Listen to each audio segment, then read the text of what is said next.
আচ্ছা, এই যে মিড ক্যাপ মিউচুয়াল ফান্ড, এটাতে বিনিয়োগ করা কি সত্যিই লাভজনক? মানে এই প্রশ্নটা কিন্তু অনেকের মনেই আসে। খুব ভালো প্রশ্ন। আজ আমরা এই বিষয় নিয়েই একটু গভীরে যাব। ভারতের মিড ক্যাপ ফান্ড নিয়ে একটা বিশ্লেষণ দেখছিলাম, ভাবলাম এর সুযোগ আর ঝুঁকিগুলো একটু তলিয়ে দেখা যাক। কি বলেন? হ্যাঁ, নিশ্চয়ই। দেখুন, শুরুতেই পরিষ্কার করা দরকার মিড ক্যাপ কোম্পানি আসলে কি। হ্যাঁ, সেটা খুব জরুরি। মানে এরা হলো মাঝারি আকারের কোম্পানি। মার্কেট ক্যাপের দিক থেকে দেখলে ধরুন মোটামুটি ৫,০০০ কোটি টাকা থেকে ২০,০০০ কোটি টাকার মধ্যে। আচ্ছা, মানে খুব বড়ও নয়, আবার একদম ছোটও নয়, ঠিক মাঝখানে। একদম ঠিক মাঝখানে। আর এই মাঝখানে থাকার জন্যই কি এদের মধ্যে মানে দ্রুত বেড়ে ওঠার সম্ভাবনাটা বেশি থাকে? যেমন ধরুন নতুন বাজারে ঢোকা বা ব্যবসা বাড়ানো। ঠিক ধরেছেন। এটাই এদের মূল আকর্ষণ বলতে পারেন। বড় লার্জ ক্যাপ কোম্পানিগুলোর তো একটা স্যাচুরেশন এসে যায় অনেক সময়। হ্যাঁ, তা তো বটেই। কিন্তু এদের সামনে অনেকটা পথ খোলা থাকে। নতুন আইডিয়া, নতুন মার্কেট ধরার চেষ্টা, এইসব। আর তাই যদি একটু লম্বা সময়ে ধরুন বছর ৫ বা ৭ বছর দেখা যায়, তাহলে এদের ব্যবসায় বেশ ভালো রকম বৃদ্ধি দেখা যেতে পারে। আর সেটাই লগ্নিকারীদের জন্য ভালো রিটার্নের একটা সম্ভাবনা তৈরি করে। আরেকটা ব্যাপার বলছিলাম, অনেক সময় এদের শেয়ারের দামটা কিন্তু তুলনামূলকভাবে কম থাকে, তাই না?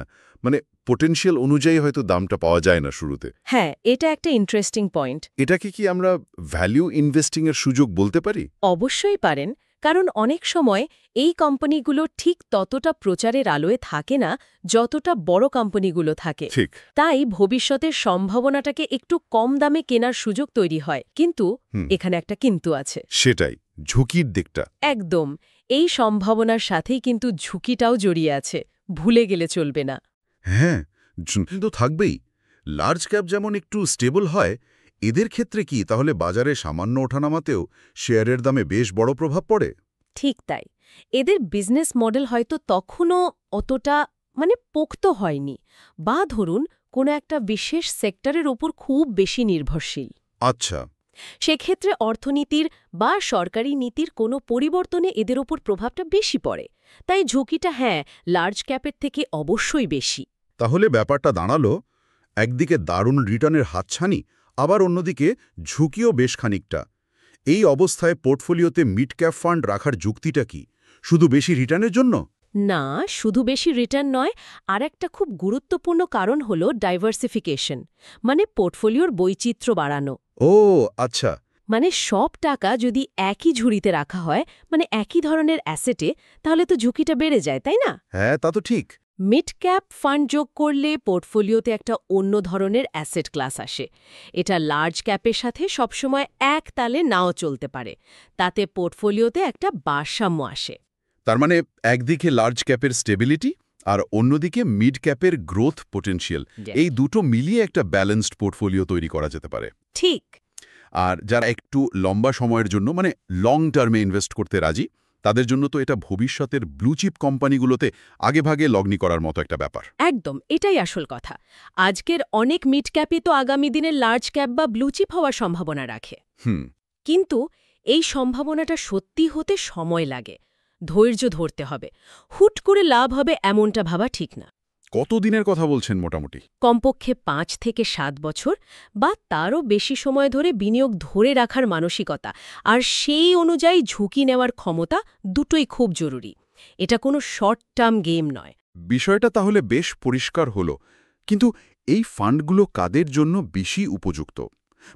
এটা তো নিশ্চয়ই সবার জন্য নয়। একেবারেই না, সবার জন্য নয়। এই বিশ্লেষণ অনুযায়ী দেখুন, মিড ক্যাপ ফান্ড মূলত তাদের জন্য যারা দীর্ঘমেয়াদী লক্ষ্যের কথা ভাবছেন। ৫-৭ বছর বা তার বেশি? হ্যাঁ, অন্ততপক্ষে।